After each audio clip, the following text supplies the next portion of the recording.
share it. Hello, everybody. Okay. This is this side.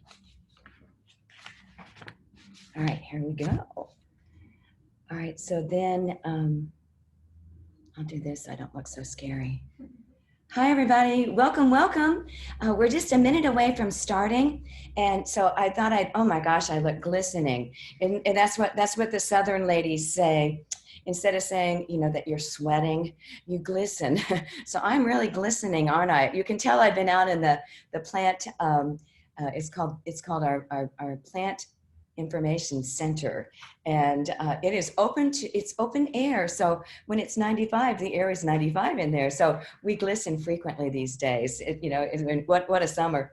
What a summer! I'm seeing. Oh, we have 53. Everyone's logging in. Welcome, welcome, welcome. I'm going to have I'll have the chat box up, and then also the questions and answers. But what I'd like to do is give the presentation, and then I'll answer all the questions afterwards, if everyone is okay with that. And what a way to tease you, though, right? It's like TV. Stay tuned for the questions and answers. But this is a really interesting, fun lecture about maintaining perennials. And this is the time of year we really need to focus on that. So I have the steps, and what our wonderful marketing people have done is they sent you the handouts, and the two that I thought would be the best for you to have is the garden maintenance. It's called Perennial Garden Maintenance, and this is the mid-season emphasis. And I'm going to go over all these with the PowerPoint, and then the other one that we included was this neat calendar, and it's called the Chalet Nursery Perennial Maintenance Calendar. And this is what our crews, our perennial maintenance department, this is the outline they use to make sure they're doing all the right things each month in the garden. So I thought you would all love to have this. So this is the one that we're going to be working on, initially.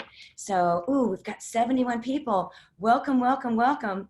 And like I mentioned, I'm going to answer the questions at the end.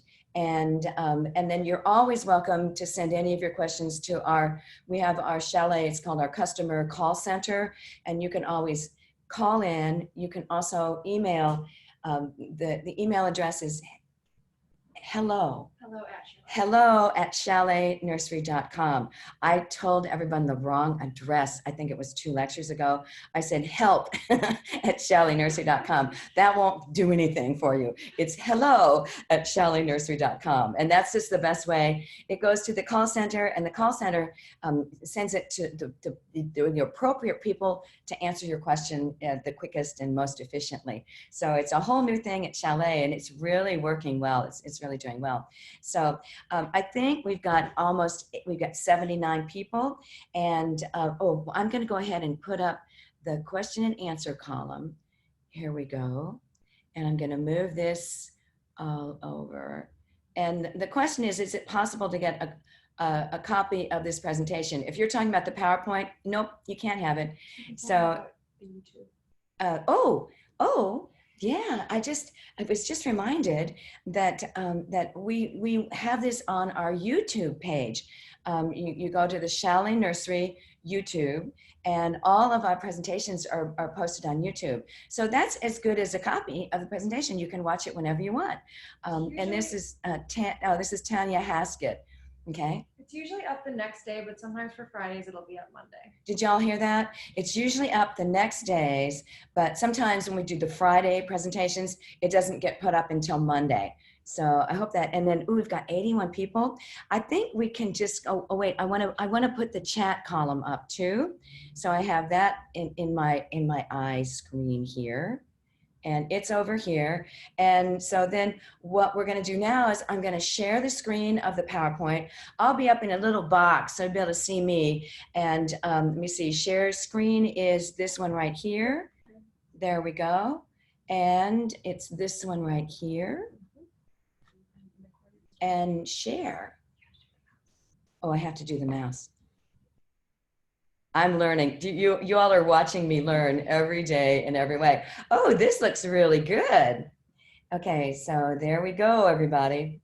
And the questions and answers are right there. And then I have to ask my technical person, does the question and answer screen show up on our viewer's screen? No, okay, so you all are okay. You all are okay. You don't see all the questions and answers. You just see this beautiful screen and me up in the corner. So there I am. And we're ready to get started. Thank you, Carly. Okay, everybody, let's get going. So okay, I'm making sure I'm hitting the right one. Uh-oh. I'm not advancing like I should. Hold on, let's do this. There, you have to have the little cursor on the screen. Okay, so now with perennial garden maintenance, I always have said at the beginning of many of my presentations, and I'm not ever supposed to call them lectures anymore, but unfortunately that's a hard habit to break. But for all these presentations, I always feel that if students or viewers understand the reasons behind why you do the maintenance and why you do why you do the maintenance, then you understand the timing and the logic, of it.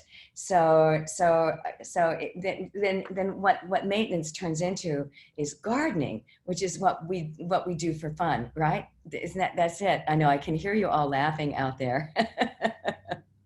So, and I just saw a question come up, so I'm going to go ahead and say that right now. When you want to ask other questions of Chalet, anything at Chalet, you go to hello@chaletnursery.com. Thank you for asking that. Thank you for asking that. That was Ardez. Thank you for asking that. Okay. Oh, and then I was given a note, so to make sure to remind you all that every Thursday, I'm doing the Garden Coach webinar, and that's from 1 to 2 every Thursday afternoon. And we've really got it polished up so that I talk about everything that we're seeing as far as, insects, diseases, rabbit problems, turf problems. I talk about that at the beginning of the Gardening Coach, what you want to have your heads up and your eyes open to be watching for. And then I answer the questions with the last 30 minutes, the last 20 minutes. And it's really been going great. I think a lot of people have really enjoyed that. So we'll continue, we're going to keep doing that every Thursday afternoon. So watch for that as well. Okay, so now I just kind of want to go over, before I start talking about the different functions, and I've got this horrible look of the deadheading up on the screen, but make sure first and foremost that you have proper tools for working in your garden. You mandatory must have a good pair of bypass pruning shears, and bypass means that the blade they cross in front of each other. It's not they don't just chop on a block, because you get a cleaner, more healthy cut when you use bypass pruning shears. And you can also sterilize them a little easier. And the best way to sterilize in between plants or in between cuts is to just get some of those alcohol swipes. They used to be easy to get before this COVID stuff. Now they're getting a little tough to get. But you can spray with alcohol, or you can wipe. I like to do the wiping mechanism because the alcohol kills any of the fungal organisms or bacterial organisms. But then when you do the wiping, you're actually pulling the residue and the spore off of the blade. So you're not transmitting it each time you do a cut. Okay, so you have to have good pruning shears. You need to have a good spade. That's a good shovel and a spade with a, I like a sharp square blade, but then you can also have the sharp pointed shovel, and but make sure that it's sharpened. Most times when you buy a shovel, they're not sharpened, and that's for safety reasons in hardware stores or in garden centers. We have an exception to that rule. We have some beautiful, and it's DeWitt tools. They're a Dutch company, and they come pre-sharpened. So make sure you always have a sharpened shovel, or spade, and it reduces the work you're doing by about half. When you have a sharp tool, boy, you can really make progress, when you're digging. Okay, it's also very helpful to have, it's a metal tine leaf rake. And that's a leaf rake rather than a hard cast iron, permanent rake where you're raking the soil. You want a leaf rake where you can rake debris away more easily. You want a short-handled weeder. My favorite are it's also a Dutch, it's like a Dutch pull tool, and it has a handle it's a wooden handle, and the extension on it is, I would say it's 12 inches, and then it has a bent head with a very sharp blade with one pointed end. So when you pull, you're cutting through the top of the root layer and cutting the plants off. One of the best tools that's out there. They also have them in a long handle one if you want to stand up during the work. You need a good trowel when you're doing digging and dividing and texting. You need a really good trowel. A sturdy knife. I like just a good pocket knife that if you need to cut something. And then a 5-gallon bucket. And the 5-gallon bucket is what you lug everything around in. All your tools are in there. So you make one trip out to the garden and you have them all in your 5-gallon bucket. Okay, so let's keep going. Now, one of the most important things that you're doing in the perennial garden is deadheading. And deadheading, it means you're cutting off the spent flowers. When you cut off the spent flowers, then it removes the seed pods. If a plant produces seed, then it makes hormones, and those hormones go through the whole plant and tell the plant, darling, your work is done. You've produced seed, you don't have to look pretty anymore. And so by removing that, it removes the hormone, and then the plant will continue blooming for a longer period. Now, when we're talking about deadheading, it's really important that you understand the basic botany of the perennials, because there's different techniques for different types of growth habits. And so I love to a woman just made a comment that she can't see the items. I don't have the items. I'm not showing the items. So that was just a list on the handout. So I'm sorry that you thought I was going to hold the items up. I want to focus mostly on the PowerPoint. So when you're looking at a perennial, we have the basal foliage, and that's the leafy parts that are at the base of the plant.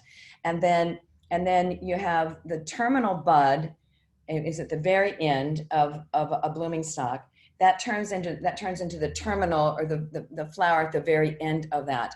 And then any of the side branches that come off are called laterals. And then you have a lateral bud and lateral flower heads.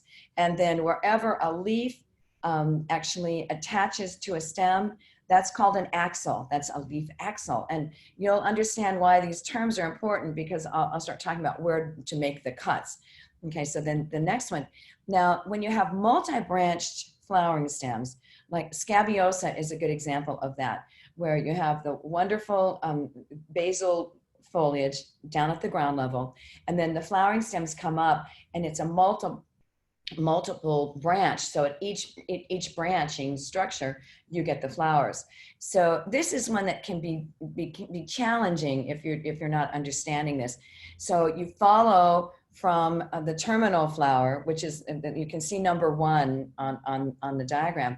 You'll follow down to the next node, and then you're going to prune that off. So I would follow down to the node, or we also call that a crotch, a junction where you have 2 stems, and see on the diagram where you have 1 flower and then the spent flower head. You're going to come down and prune that right above where the second flower is going up. Then when that finishes, you come back down to the next terminal bud, and you can see where that one is, and then prune just above that, and that's where the number 2 block is. You would prune the number 1 section off and get rid of that, and then more lateral branches will keep forming and flowering. Then when that's finished, come down all the way to where it's going to join to the main stem and prune that off. So it's multiple steps on, on this one, but it really makes a difference. This plant will continue blooming for an additional 4 to 6 weeks if you do that pruning. Now, heucheras are interesting because they have a single bare stem. So there's no, I'm going to go back for a minute. I think I can go back. Oh, let me see if this is going to let me go back. It did. No, it didn't. Don't you hate that? There we go. Now this is how to go back. Okay, back on the Scabiosa, you can see the multiple branches, and these have flowers up on the single bare stem. The reason I went back is this is a multi-branched with leaves. It has leaves on those multi-branched. So the difference is on the heucheras, those are bare stems. Whenever you see a bare stem, that's an indication that when the flowers are finished, you can go all the way down into the crown of the plant and cut that stem off. I like to kind of part the leaves at the base and then cut that stem off so you don't see a stump. You never want to see a stump sticking out above, above the foliage. So you reach down in, pull those leaves apart, and then just cut those up. And that will encourage new flower spikes to come up, again, for an additional 2 to 4 weeks. So anytime you deadhead, you can extend that bloom time for 2 to 4 weeks. And what really matters, and I feel like I'm explaining this to the choir, but when it's hot like this, boy, plants finish quickly. They say, I'm gonna look gorgeous for a short time. I'm not sticking around for this hot temperatures. This has been a record-breaking year, everybody, where the number of days over 95, and I should know that right now. I don't know the exact number, but I know we broke a record in June, and we've broken the record in July as well. So normally in a whole summer, we have, I think the number that Tracy Butler told me, normally in a whole summer, we have 11 days total over 95. And like in June, the number was 5. And I'm not gonna speculate because I know it's way over the 12. And so here we go. All right. So the next one, these are plants with foliage on the flower stems going all the way up. And this is Heliopsis. Now, Heliopsis is a late blooming perennial. It's just started to go into bloom right now. So, so you don't have to do a lot of deadheading just yet, but you will in another 2 weeks, 2 to 3 weeks on this plant. Heliopsis gets really tall. They're, 5 to 6 feet out in the garden. And you're going to do the pruning of when a flower gets spent, come down to the node, and you can see at the node 2 more flowers developing. So you just come down and deadhead, prune that off, and then as those 2 flowers finish, you'll come down and prune it, just following it all the way down the plant. But always be on the lookout for new buds coming at those axils, at the leaf axils. Okay, so here's the next one.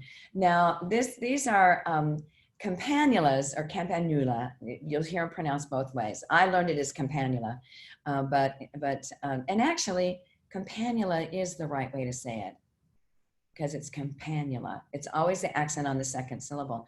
When I look at it in writing, I'm like, whoever came up with this Nula stuff? But anyway, so it's difficult for these because you can see the flower buds are on the main stem, and then and the flowers are on the main stem, and there are new buds directly underneath them. So you have to be a little more careful with these.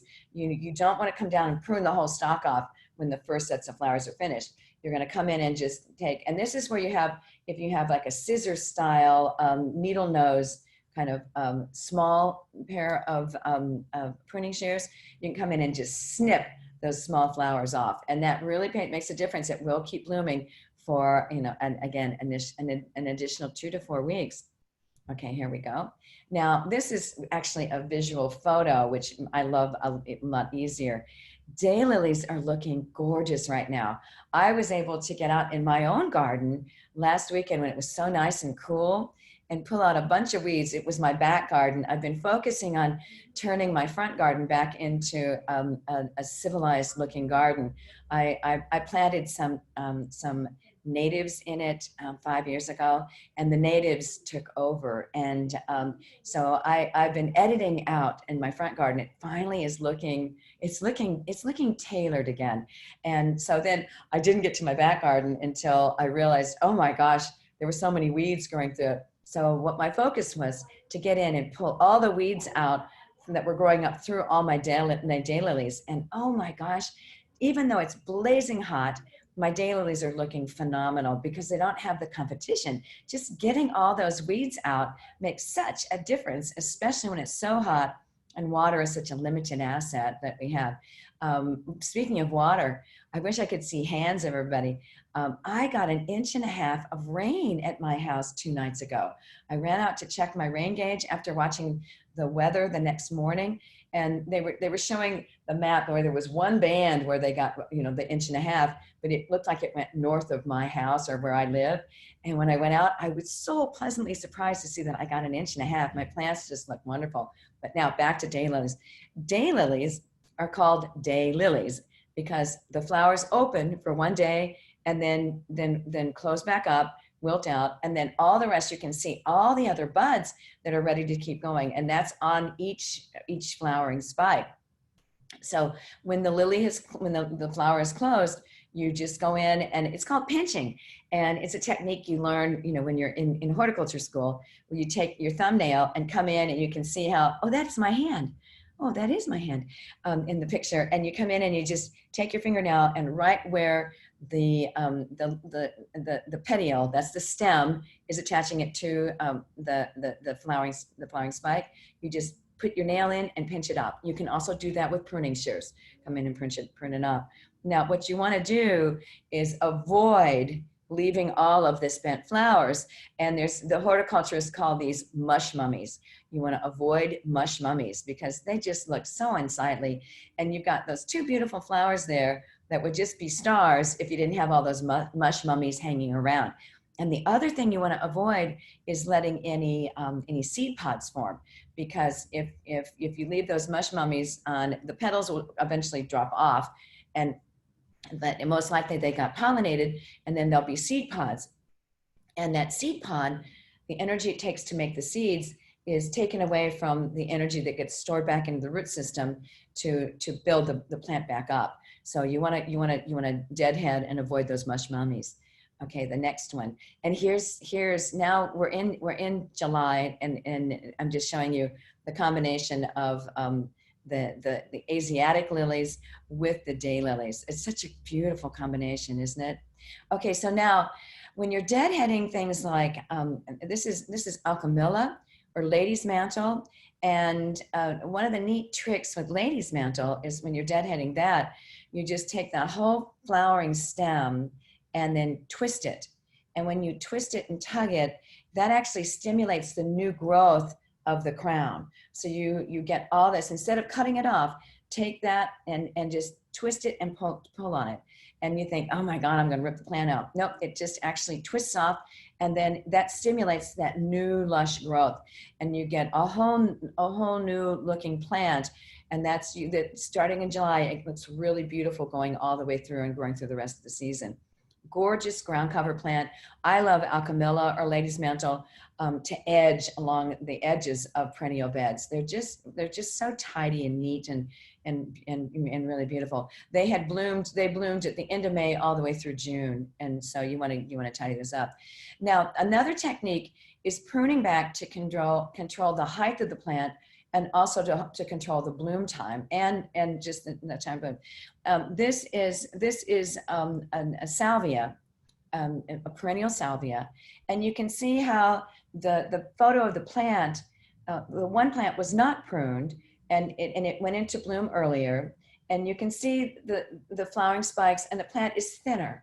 The one on the right is showing how in the end of May or the middle of May, the plant was pruned by half. It was half of the height was cut off, and that caused the single branches to double. You know, because wherever you cut, you'll get laterals forming.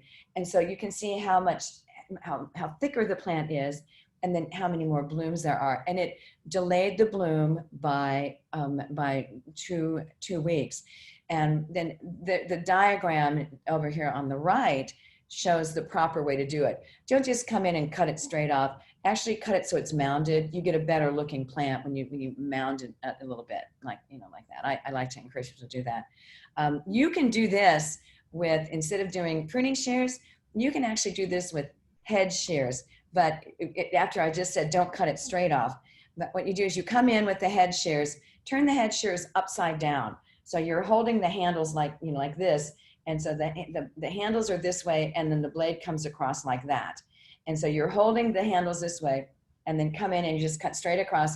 Then lean over and cut the mound off the side in the north, south, east, and west, and you get a nice dome shape. And it's real quick and real fast to do it that way.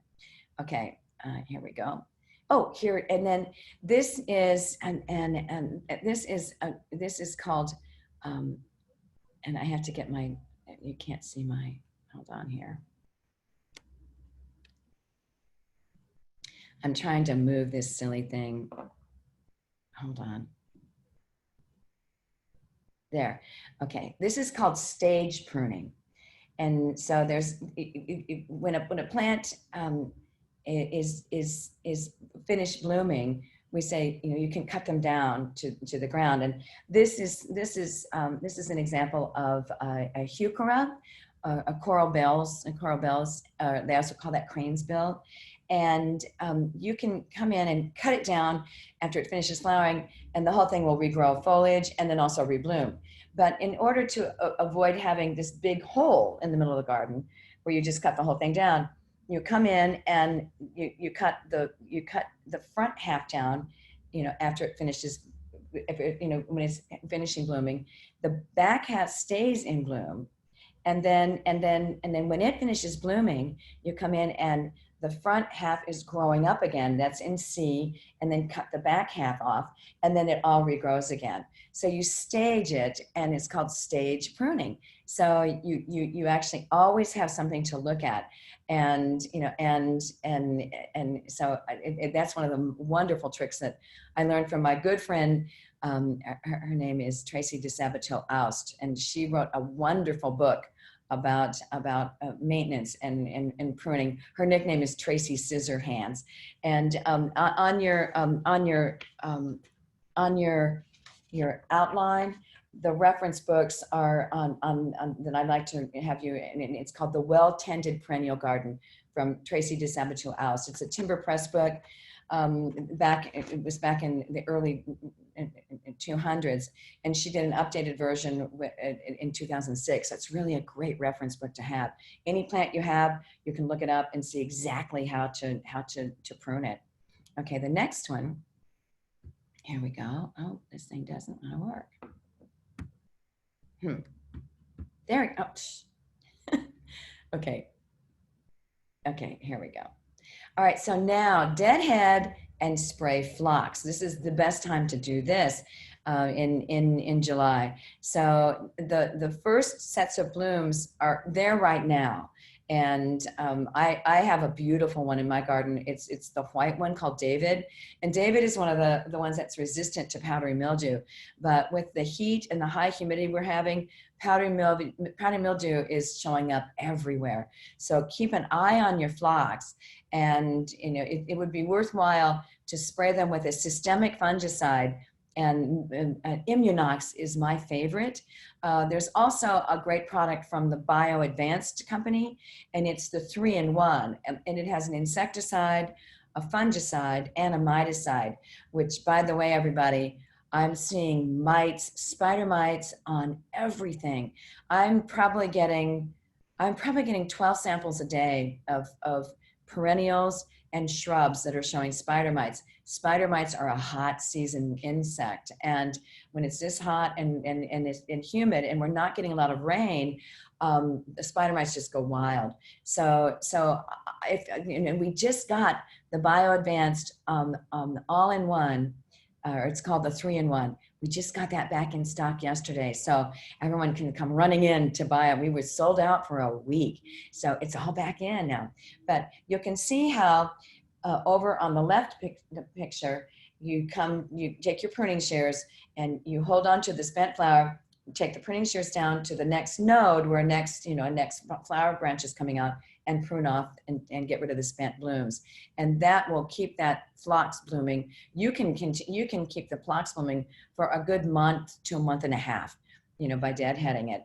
And then spray it with a fungicide to keep the powdery mildew from going all up it's from the foliage. And unfortunately, when it's this hot and humid, the powdery mildew doesn't just start from the bottom and go up. It starts from the top and moves down because the spore lands on those leaves, and when the rain doesn't wash it off. And some people say, if you're watering too much, you get powdery mildew. One thing that can really help is to at least once a week go out and hose off the foliage, and it washes the spore of the powdery mildew off the leaves. And if it's not washed off by rain or by with a hose, then that spore stays on top. And then when you have high condensation or high humidity at night, that's what causes the powdery mildew and the high temperature to germinate. And then the mycelium, you can almost see it growing with the naked eye. So, okay, here we go. Let's do the next one. I just saw another question about where do we find the outline? The outline was sent to you if you registered for this, and you had to register to get the connection. Carly said she sent the outline out this morning in a separate email. So look for a separate email with the outline, with the outline in it. Okay, so let's keep moving on. All right. Oh, look at this. This is Hemerocallis, Phlox. It's just gorgeous, and it's also powdery mildew resistant. Just one of the best garden phloxes, and one of the best garden plants. If you don't have phlox in your perennial garden, I almost can say it's not a perennial garden. You just have to have a good phlox. This is beautiful. Okay, and now the next one. Now this is the Salvia cut back after the initial growth. And what you do, the first bloom, it starts in May, and it'll bloom for 6 weeks, May through June. And then you just I tie it together at 8 inches from the ground, and then just cut all of the blooming stalks off. When you do that, it triggers new growth, the new foliar growth from the base. The left-hand picture shows a plant that was pruned, and you can see the new growth coming in. And then the right hand shows one that wasn't pruned. And so you don't get the trigger for that new growth of the foliage. So that's one of the neat tricks. Again, Tracy DeSabato-Oss discovered this one. So cut back those salvia. They'll rest for 4 weeks and then start to bloom again. And you get a bloom for another 6 to 8 weeks at the end of the growing season. So get the most out of your salvias by doing it that way. Okay, let's do this. Now, okay, we're moving on from the deadheading to actually doing plant division. And when it's this hot, when it's 95 degrees with a 90% humidity or 80% humidity, so that the temperature humidity index is 100 or 110, don't do anything to plants. Don't plant a new one. Don't try to dig them up. But the best time is, the end of this month, the end of July. So I try to do these like 2 weeks before you're going to start doing these. It can be the end of July, and then target to really start doing a lot of this on the 15th of August. And so divisions, this is a great way to look at. These are hosta. Hosta are some of the easiest plants to divide. I actually had a little plant of, it's Blue Cadet. It was a Blue Cadet hosta, and it was in the wrong spot. Well, it was in the right spot, but then I had to take a tree down, and then it was in the wrong spot. And it had been in the wrong spot because the tree came down like 3 or 4 years ago, and I just hadn't had a chance to move those. And I dug it up. I dug the whole clump up, ended up dividing it to 8 sections, sort of like this, and then planting it in a proper location. Oh my God, they just look delightful right now. They're filling out. They've got their flowers on them, and it just made this one planting bed over on the shady side of the house look civilized. It looks really good. Problem though is the rabbits. The rabbits they're coming through and they're eating the lower leaves off. And so we've got so many people complaining about the rabbits, and the baby rabbits are really going wild. So get the Liquid Fence. It's called the Liquid Fence Dual Action Rabbit Repellent. And it's warranted. It's warranted, money back guarantee if it doesn't work for you. But it has two different active ingredients.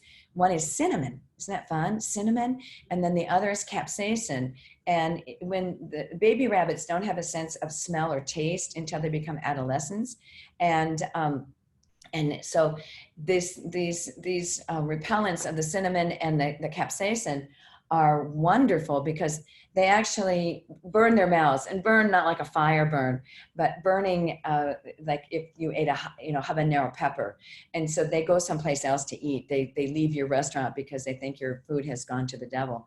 But this is how you divide it up. And don't be shocked. Well, I'm going back to my slides again. I transitioned a little too quickly from rabbit problems to this. But don't be shocked if you almost have to get a plant saw. I used a pruning saw to cut the root ball apart on the blue cadets that I did.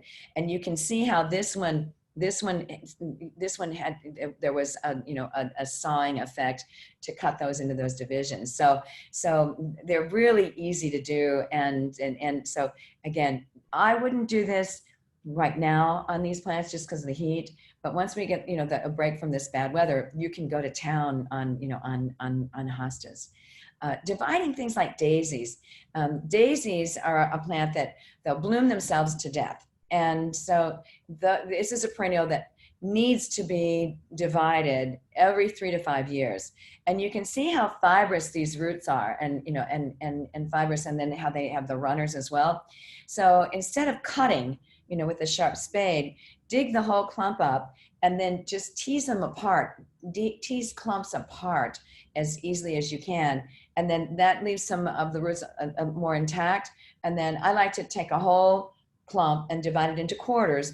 I'll put 1 quarter back in the original hole, and then fill them out and spread them out, or give them to a friend or a neighbor. But you can always find a place to put an extra clump. Well, maybe not, but anyway, but this is how you do that. Tease them apart and then divide them up. Now staking, unfortunately, this is one of those garden maintenance things that I don't like. So I end up not adding a lot of plants to my garden that need to be staked. But there's some lovely, lovely plants that really benefit from being staked. And those are a lot of the lilies. And so there are wonderful techniques and different techniques for staking. And you can do it where it doesn't show, or you can do it where it shows a lot. And so I like to do it where it doesn't show. We have wonderful products in the store that instead of having solid rings, they're undulating and rings that can hold the plants up. And so it doesn't look like you've tied a string around a plant, and so it doesn't look like a sausage. And if you have those undulating ones, it just supports the plant. And the ones that are really needing it a lot this year are the hydrangeas. The Annabelle hydrangeas really needed to be staked because we had all that rain in May. And so they got very lush, and the flowers got really full, and so they were flopping over. So don't feel bad if you do have to stake. Oh, I was going to talk about I had another thing. You can use your own branches that you pruned from shrubs to stake up plants, and they call that a lot of times they call it pea staking, but you just take the flopped over part of the plant, stick the branched part of that you pruned off a shrub. I kind of save, when I do a lot of pruning on my shrubs in the wintertime, I save some of those wonderful branched stems, and then you can just pick up the flopping perennial, stick the branch down, and then gently lay them back on top. And it really supports them naturally. You don't notice any staking, and it works very nicely. But if you haven't done that, come to Chalet to get the great stakes. And we have hoops. And then, and you know, we have, and then this is the stakes in the string set over here that you're looking at on the left side. But staking is very, very, very valuable. And be sure and stake before the windstorm comes in and blows everything down. And that's heartbreaking when flower stalks get broken off because of the winds, you know, that come through. So kind of always start looking and staking. Peonies are another one that really need to be staked. And you should have done that earlier in the season, you know, for the peonies. But okay, staking. Now weeding, perennial garden maintenance. The weeding is one of the most important things you can do. And this time of year, hand weeding is really the best in the perennial bed, you know, because the plants are growing so tightly that to use a non-selective herbicide is dangerous, because you can really affect your desirable plants. And it really doesn't take a lot of work to go in and just, you know, hand pull the weeds, and you just kind of get it and do it on a regular routine, and make sure you're pulling the plant out, roots and all. And, you know, so it really helps to do it after you've watered or after we've had some rain, and it makes it a lot easier to, you know, to do that. Don't let your garden look like this. Pardon me. Okay, next. Oh, well, we don't sell Roundup anymore, so I'm going to skip this. But Roundup is the non-selective herbicide that it's only absorbed through the leaves, and then it also is taken down into the root system. And that's the only one we recommend that you use in any kind of flower garden at this time of year, is a non-selective. There is one from the BioAdvanced people where it's actually Natria. Natria is the brand, and it's the Earth Friendly Natural products, from the BioAdvanced people. And there's two different Natrias. There's one that is iron, it's iron hetida, and that actually causes iron toxicity. You spray it on the leaves, and then when the sun shines on it, it causes them to have a toxicity of iron, and it kills the upper part of the plant. It doesn't kill the roots though. So you will get a grow back after, it's called the burnout. After you do the first burnout, you'll get a grow back, and you just have to keep retreating every 8 weeks, and you'll eventually deplete the roots of any energy and get rid of the plant. They also have a product that is called, it's derived from apples, and it's maleic hydrazide. And I used it myself in my own perennial garden. And I have to tell you, I'm a little disappointed because I got some herbicide damage on some of my plants. So after saying that, it makes me give you the advice that if you really want to get rid of the weeds, hand pull them this time of year when we have these hot temperatures. So anytime there's warm temperatures, any chemical you put in a garden can volatilize and could cause some problems, for the plants. And so, okay, so then the next, one of the most important things you can do for a perennial garden is keep it edged. And you can have like 20% weeds in your garden, but if you have a nice clean edge, people don't even notice, the weeds. So edging is just incredible. Oh, and I just realized, I thought I had two slides for this. There's two types of edging. You can do the actual pieces of edging where they go in along the edge of the beds, or you can also do what we call wedge edging. And that's what I like, and that's what I do on my garden. And what you do is you take your squared spade, and then you just dig it in straight next to the lawn, next to the turf. Cut it in straight, so you have a perpendicular cut into right at the edge of the bed. And then if the lawn is on this side, on this side, come in from the garden side and then do a diagonal cut. And that prevents the grass, when the grass grows up to that vertical cut, then it stops the runners from running into the flower bed, and you have this nice clean cut. And usually you only have to renew that cut once every 4 weeks, 4 to 6 weeks, and it keeps the beds really tidy and it really looks good. And whenever you have a good edge, you really, your garden looks very, very neat and tidy. It's very neat and tidy. Okay, let's keep moving. Okay, soil amending is, it's usually something that you would do earlier in the season, but anytime you want to plant new perennials, you plant new plants in, it's a great time to amend the soil. Whenever you get a hole dug, you want to add organic matter, like leaf mulch. Tony Fulmer's favorite is leaf mulch. My favorite is the cotton burr compost or the cotton burr mulch because it's like a hybrid cross, especially for our heavy clay soils.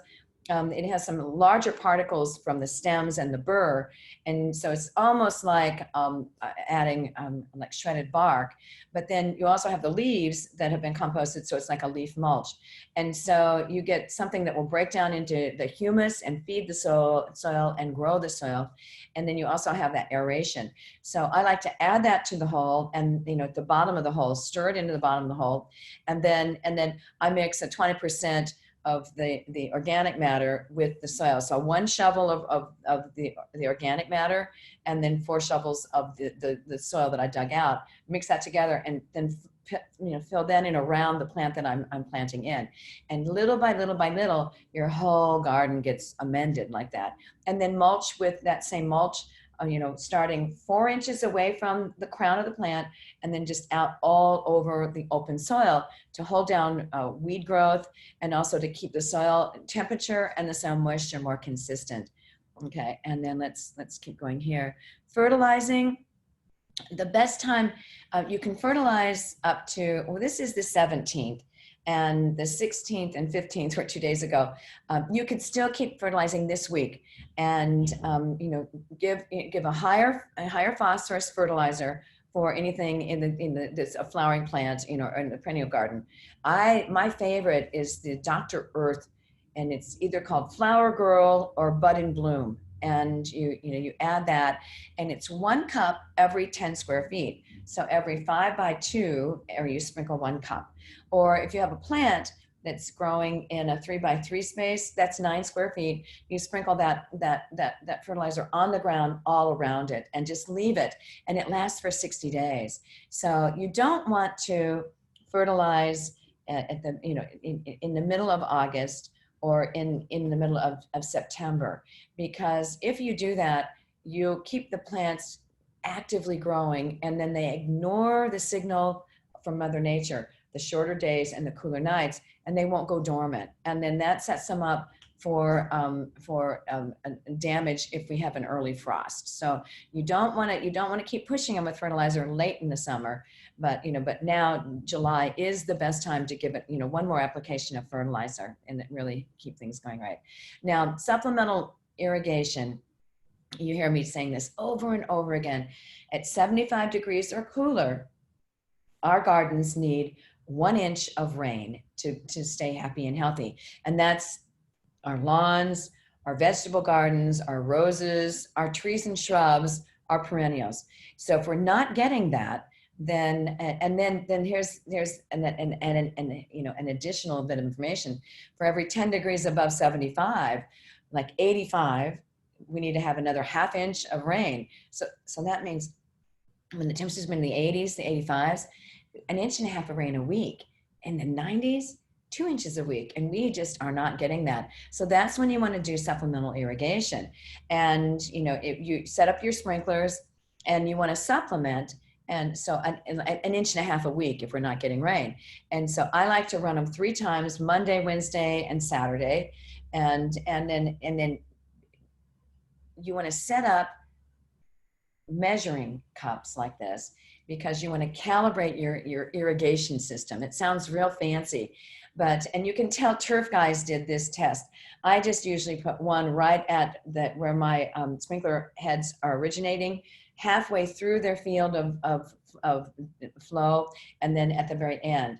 And then time how long it takes to get a 1/2 inch in the center one, and then check to see how much you're getting on the one that's farthest away. And if you have to include that, extend that time, you want to make sure that you're getting a 1/2 inch each time you run that sprinkler. And then you also want to make sure it's getting to the ground and to the root zone of the plants where it's living. You just don't want to only water the leaves. You want to make sure you're watering the roots.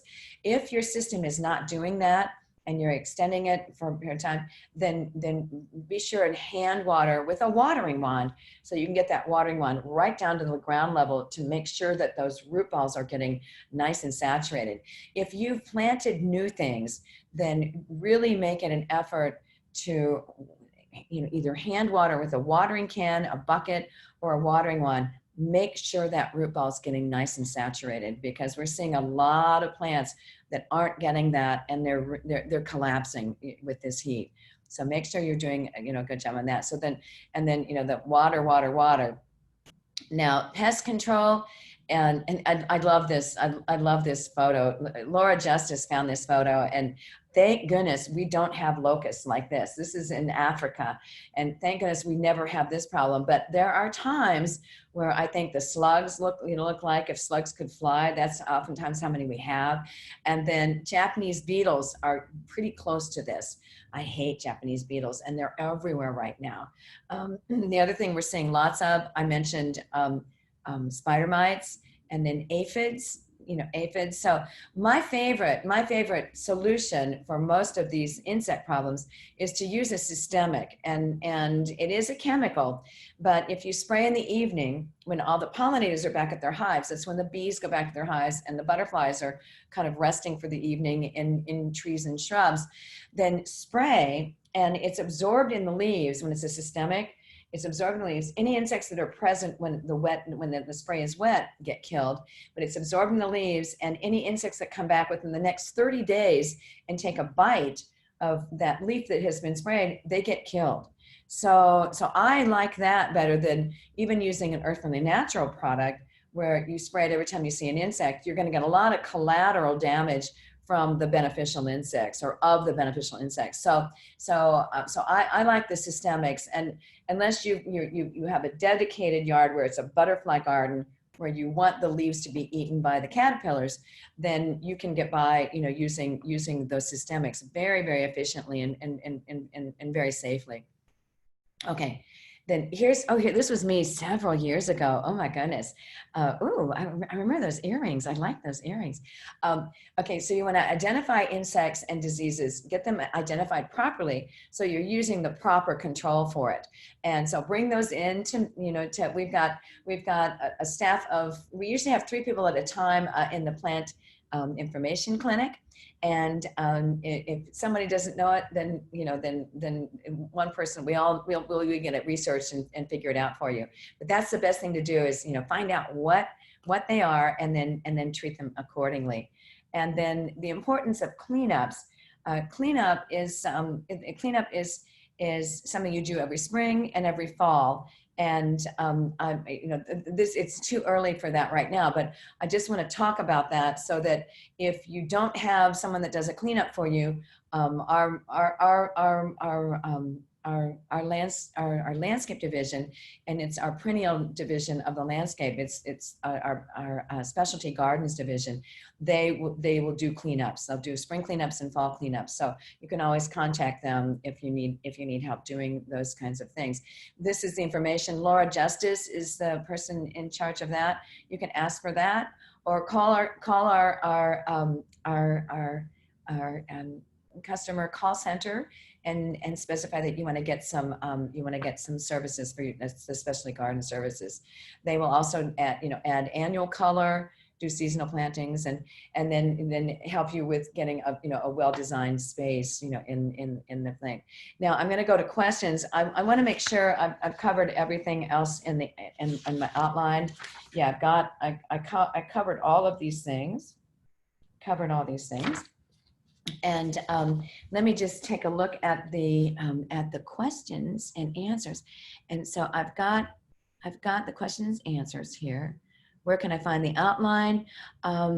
This is for Ron Scragg, and that the outline was sent in a separate email to you. Everyone that registered for this had your email on record, and so it was sent separately. Nancy Sims, when should I cut off the iris leaves since the flowers are gone? Oh, that's a great question. Okay, right now you cut the stalks from the irises down. These are the the classic irises.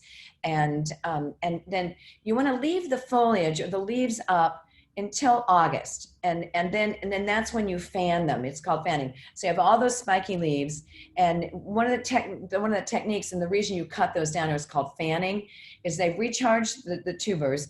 And then if you cut the fans, that's a neat way to prevent the iris borer from the adults lay the eggs at the end of July on the leaves, and then the larvae hatch, and then the larvae tunnel down, and you can see the trails in those leaves. They tunnel down and then they get down into the tubers, and then that's what causes the tubers to rot. But you fan, it's called fanning the iris, and you do that in the first 2 weeks of August. That was a great question. Let me see. I was going to see. I thought I had the chat box up, but let me pull this up. Let me see. There's the Q&A, and where did the chat box go? Let me see. Okay, here's the chat box. Oh, here we go. Okay, so this is Lucy Harrison.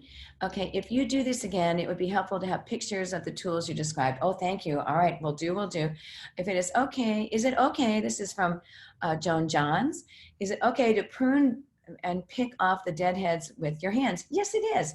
Absolutely. That's what we call pinching, and they use your thumbnail and just pinch them off. Okay, Cindy, are there any other plants you can twist to deadhead? Oh, that's a good question. The Alchemilla, the Brunera, the Siberian bugloss, that's another one that responds well to being twisted and tugged. Great question. Okay, I twist my geraniums, is that okay? You're talking about your hardy geraniums. Yes, they will respond to that as well. I wouldn't do a twist on your annual geraniums. Okay, and okay, from Jeff, I planted about 7 new salvia 1 month ago. Should I still deadhead these? Oh, yes, absolutely. Jeff, if they finish flowering, and the way you can tell they finish flowering is you see the flower spike, and you'll have about an 8-inch long spike where it's all purple, and then little by little the bottom flowers die off. And if you just have a 1/2 inch to 1/4 inch of purple at the tip, that's the time to prune them all off. And that's when I tie it, I string tie or twine tie right at 8 inches from the ground, and then come in and just take a lopping shear or hand pruning shears and cut all those stems off, and it causes them to regrow. Great. There's 4 new messages. Let me just enlarge this. Okay, here we go. Okay, anyway, on how to control flies. They are bad this year, and usually if they're flies, look around for for any animal excrement, whether it's raccoons or dogs, but look around for that, because that's usually the only reason you have flies is that. Now I'm seeing more questions are coming on, and I just am losing the ones I was looking at earlier. Let me see what I'm doing here. Let me just, oh, here we go. There's the thing. Okay, so there's the fly ones, and that was for Anne. There is a great insecticide that you can spray on the lawn to help control the flies this time of year. And, it's again from the Bonide people. Okay. So then Mary, what's the right way to keep the big petunia pots looking great? Oh, that's an excellent question. Okay. For keeping the petunias looking great, you want to fertilize with a higher phosphorus fertilizer. I like the Jack's the bloom, bud and bloom, or the bloom booster. Just do that that's a water soluble, and you just do that once a week. You can also use the Dr. Earth bud and bloom and sprinkle that. But when you get a real full pot of petunias like that, oftentimes it's difficult to sprinkle the fertilizer down into and get it on the soil top. So that's when a water soluble is really excellent. Great question. Okay, and then the other thing you do is prune the petunias back also, and then that encourages new growth. Can the bleach water be used on tools between pruning? Yes, you can use bleach water. The reason I don't like it that much is oftentimes I end up spilling the bleach all over my clothes, and then it bleaches the clothes out. So that's why I like an alcohol-based one. and or the Clorox wipes, which are bleached also, but you're not spraying bleach. Okay, when do I deadhead my native shrub, St. John's wort? Okay, St. John's wort, it's a long bloomer. It blooms on new wood, and so St. John's wort is kind of in its peak right now. I would wait to to deadhead it till, well, and again, it depends on the stage yours is in. If all the flowers are spent, then you just deadhead it back, and usually you prune it back about 4 to 6 inches, and that does the trick. Okay, and this is Cindy again. At what time of year do you cut a plant back to control its height? Depending on the plant, Cindy, I need to know which plant you're talking about. So when we're talking about perennials, then you usually will cut that back, and okay, if it's an early blooming one, you have to shape it in April. If it's a mid-season one, you prune it back in May. Usually it's May. Usually it's the second week of May, and prune it back, and then that delays the bloom time, but it doesn't interrupt the bloom time. That was a great question. Okay, then Ron Schrag asked again another question. A question about fertilizers. Do they negatively affect insects such as caterpillars, bees, spiders? No. Fertilizers are just wonderful nitrogen, phosphorus, and potassium, and all the micronutrients. They don't affect them at all. And it says, we are interested in protecting these guys. Oh, no, I know. And so, no, fertilizers don't affect insects at all, not at all. Okay, what's the question? What's the difference in chat and question on the webinar? I don't know. I should know that. There's a Q&A column, and then there's a chat column. And I can't answer that, and I'm embarrassed I can't answer that. Can you tell I'm new to this Zoom webinar thing? And I'll get an answer later for that. Okay, let me see. Okay, also called Hypericum, Sue. I don't know what that means. So, okay, and then from Marion. Thank you, Marion, you're so nice. I said, a really great presentation today, very informative. Thank you, have a great weekend. Thank you, you too, keep cool, everybody. And what time is it? Oh, it's 5 minutes till 11.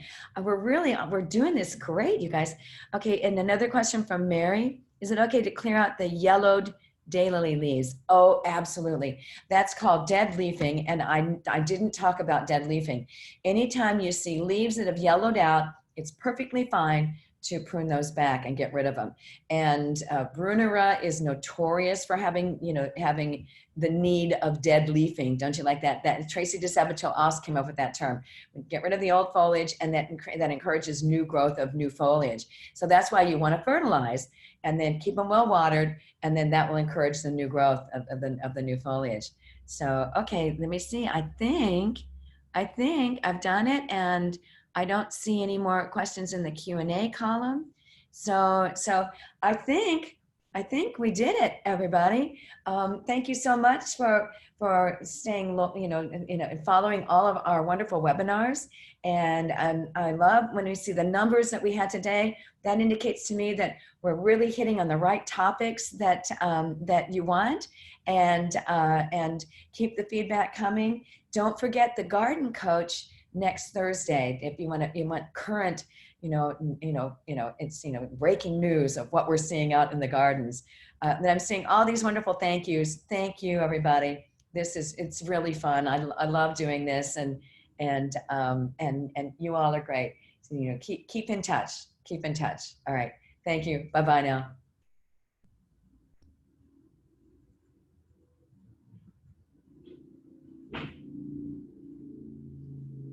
There we go.